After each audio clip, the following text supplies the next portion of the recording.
Update. Am I the a-hole for not wanting to take my wife's niece and nephew in so they can get out of foster care? Original post. I've been sitting on this for a few days, but it is still eating at me. My wife wants to take her niece and nephew in, since they have been in foster care for over a year now. What I know is limited, but this is what I know of the saga. Back in October of last year, my sister-in-law, her husband, and the husband's mother were living in a one-bedroom camper with 6 dogs and 2 kids. It appears someone reported them to CPS. They made a house call, and the house was in squalor. Apparently, the kids were only supposed to be taken away temporarily until they found proper living arrangements and rehomed the dogs. My wife asked if we could help, so we agreed to give them the deposit for an apartment and 5 months' rent. This is where things went south. They tested the kids for THC and they had elevated levels. The son is currently 5 and the daughter is currently 13. I do not know the exact levels. My sister-in-law and her husband swear they only smoke outside and that the levels the children had were too high for secondhand smoke. They claim they gave them gummies or something. To be fair, I could see them doing that. That is the least of their concerns. The husband forgot to register, since he is a registered offender. It is 1 count. He had slept with a 15-year-old when he was 19 or 20. Apparently, she lied about her age. But in Washington, a minor lying about their age is not a defense. That caused some issues. He was charged, and apparently his father posted bail for him. So he has that going for him. Now, earlier this month, the attorney representing them for the CPS case asked us if we would be willing to take the kids in. The husband's father said no, and my mother and father-in-law said hell no. So that leaves us. My wife wants to do it, but I am on the fence. We don't have to make a choice now. The last hearing we had was last week, which is where they presented the option of us taking the kids in. The judge requested CPS reach out to our child services agency in New York because we live in New York.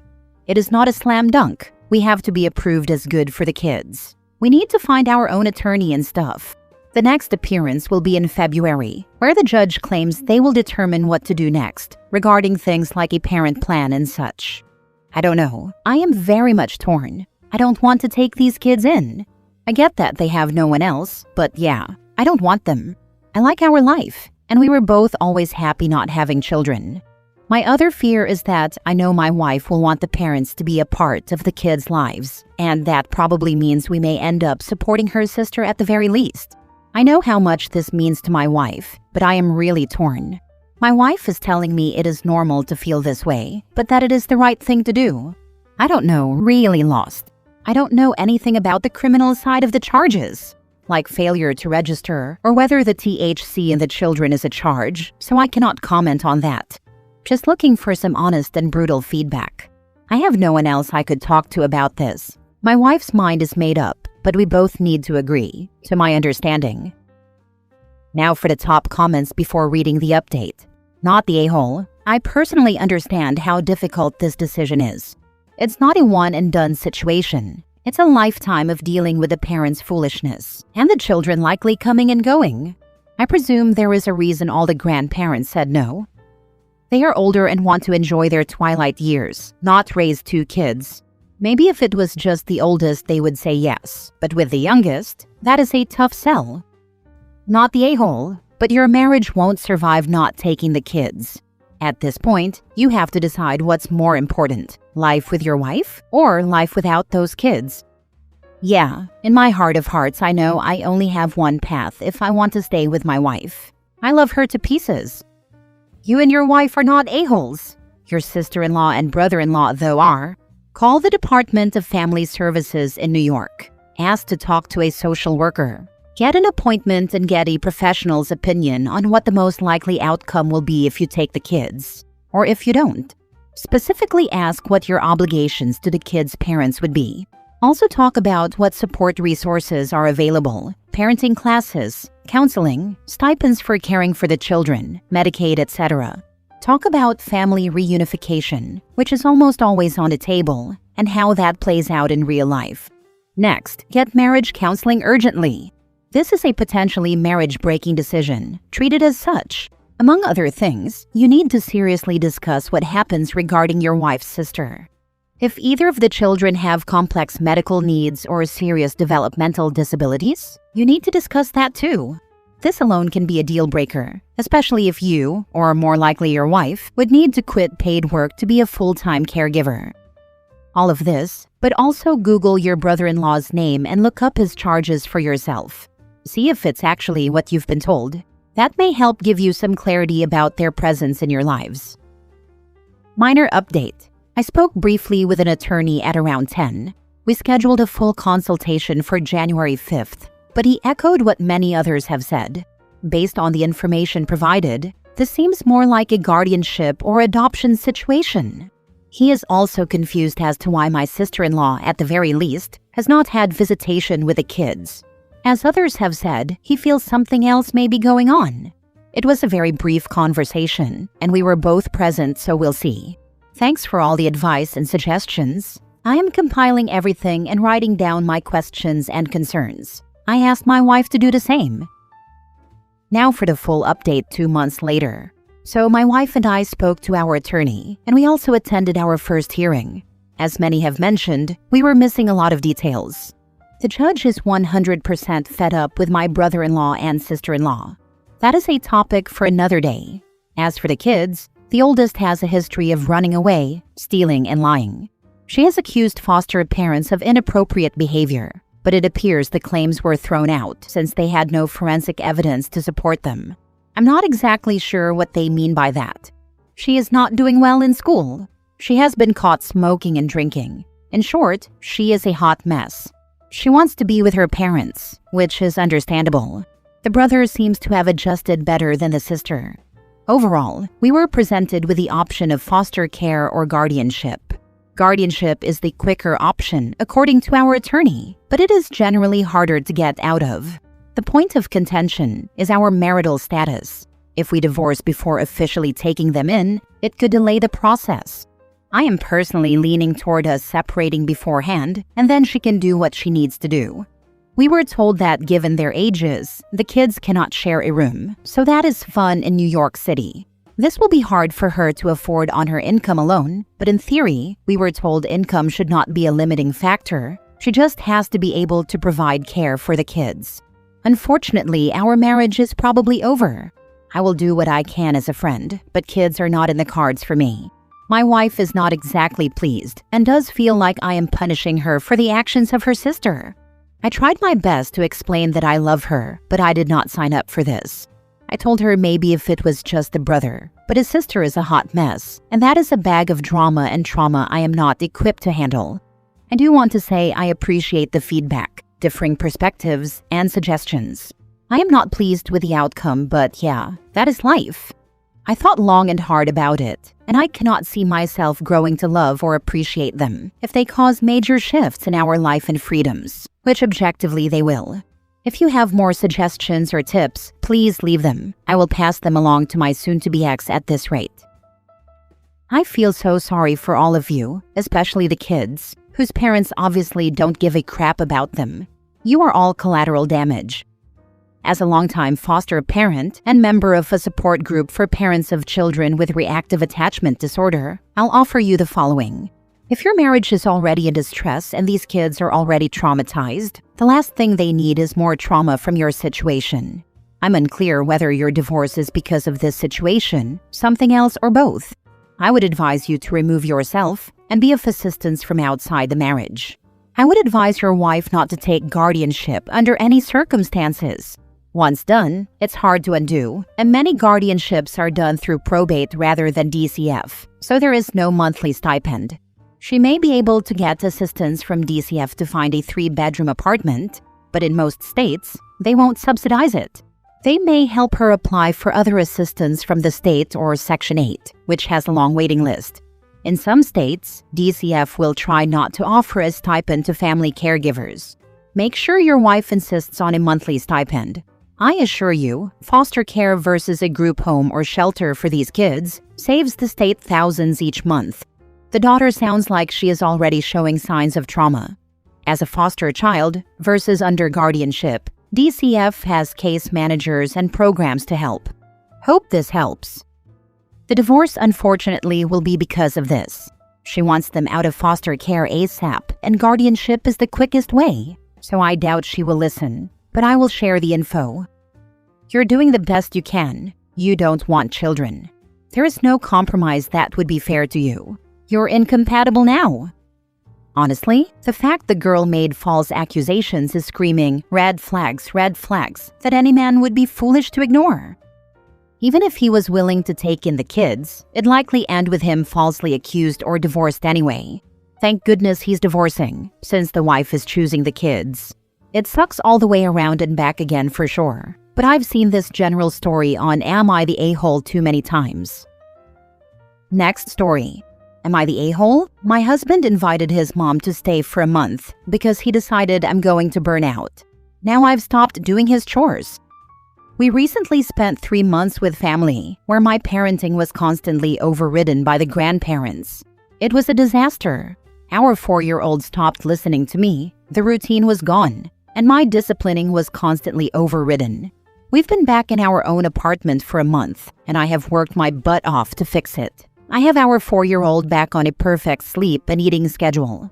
I am also breastfeeding our 5-month-old and doing 100% of the night wakings so my husband can sleep. I do all the cooking, cleaning, laundry, toddler activities, bath time, and bedtime. My husband's only responsibilities are daycare drop-offs and pickups, and occasionally baby wearing while the baby sleeps and he works, when I can take my 4-year-old out. I am exhausted but honestly content because I've felt like I was supporting my husband and kids, and it wasn't going to be like this forever. My husband has a demanding job and is also looking for a new one. He's been stressed and says he hasn't been able to focus on his job for so long because of his other responsibilities at home. I said I would support him and take on pretty much everything so he can focus on work. Despite me taking 95% of the domestic load so he can work, he has been insisting his mother-in-law, come stay with us for a month to help out because he's worried I'll burn out. I told him repeatedly, I don't need help. I am doing great on my own and incredibly happy to have my own space to parent again. Yesterday, he got on the phone with her and told her he'd confirm dates for her visit in the next 2 days. I was furious. When we talked afterward, he kept pushing the "you're going to get tired and burn out" narrative. I finally snapped and told him to stop speaking for me, that I am fine, but clearly he is the one who can't handle the kids or his work. He admitted he needs to work weekends if he is going to find another job, and that it's unfair to leave me to solo parent both kids. Out of pure frustration, I told him if she has to come, have her come now so I can just get it over with. She is arriving in a few days. I've bent over backwards to support him so he wouldn't feel he needed to step in to help, and he's basically signaled that my effort isn't enough. I'm so resentful that I've stopped going the extra mile. I cooked dinner last night, but left a massive pile of dirty dishes for him. I figured if I'm burning out and need help so badly, I might as well stop doing everything. Am I the a-hole? Not the a-hole, but have you told him that his parents override your parenting and make things worse? That they are going to contribute to your burnout instead of alleviating it? He knows they do, and he thinks he can handle it when she is here, and that the help we will receive outweighs the other issues. I don't agree, and I don't think we are syncing. I am literally doing most things, and he barely does anything, and it's not enough for him. I would tell him if he can't handle the family he chose to create, then maybe he should go live with his parents and let you do what you've been doing all along, since you're clearly better off without him.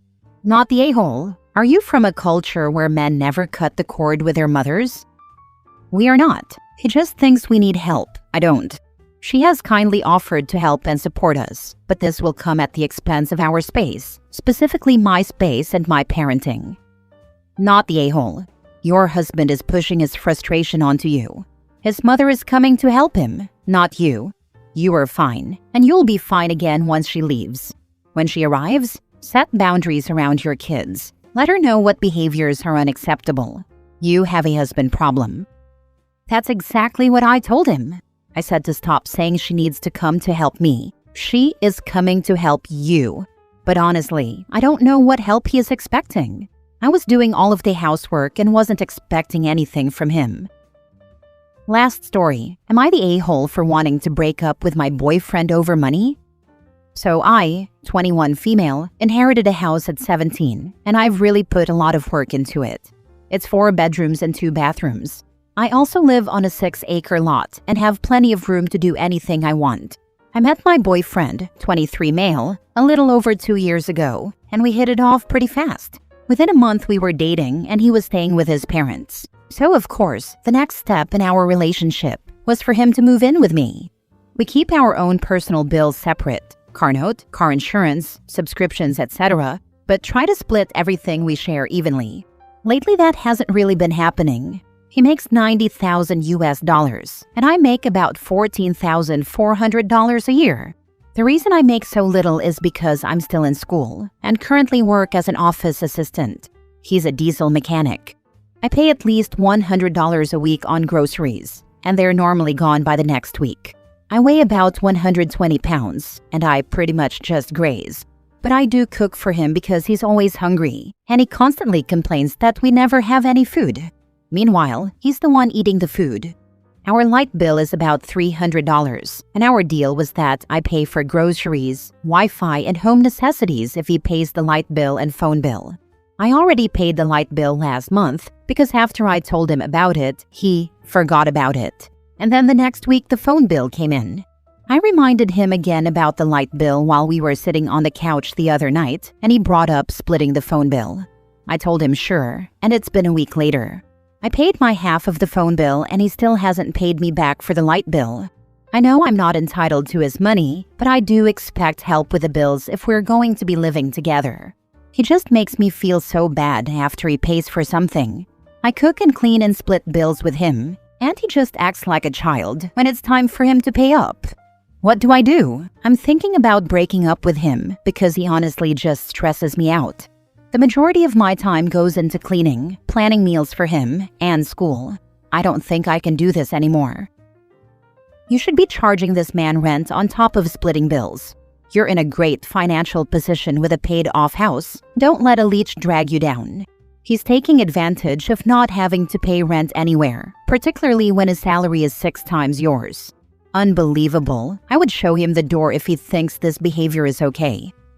Yeah, this one. Honestly, if he doesn't see the value you're adding to this relationship, and it sounds like he's just taking advantage of your generosity, then either break it down for him so he hopefully understands, or if he resents you for bringing it up and you resent his response, then tell him, hit the road, dude. After reading all of this, ask yourself, what does he bring to the relationship? On top of providing him with free housing, cooking, cleaning, and covering some of the shared utilities he's responsible for, he's not contributing anything. He's taking you for a ride and you're his new mommy. Kick him out and end the relationship because he's taking advantage of you. You'd probably be better off leasing a room or 2 to tenants who will actually pay rent. That would significantly support your income while you're in school. He must be good in bed because I can't see how he'd be good at anything else. OP needs to kick him out yesterday. She's getting so used and financially abused. As my mother would say, nobody can be that good in bed. She actually said it about one of my sister's exes many years ago, and she was absolutely right that time too.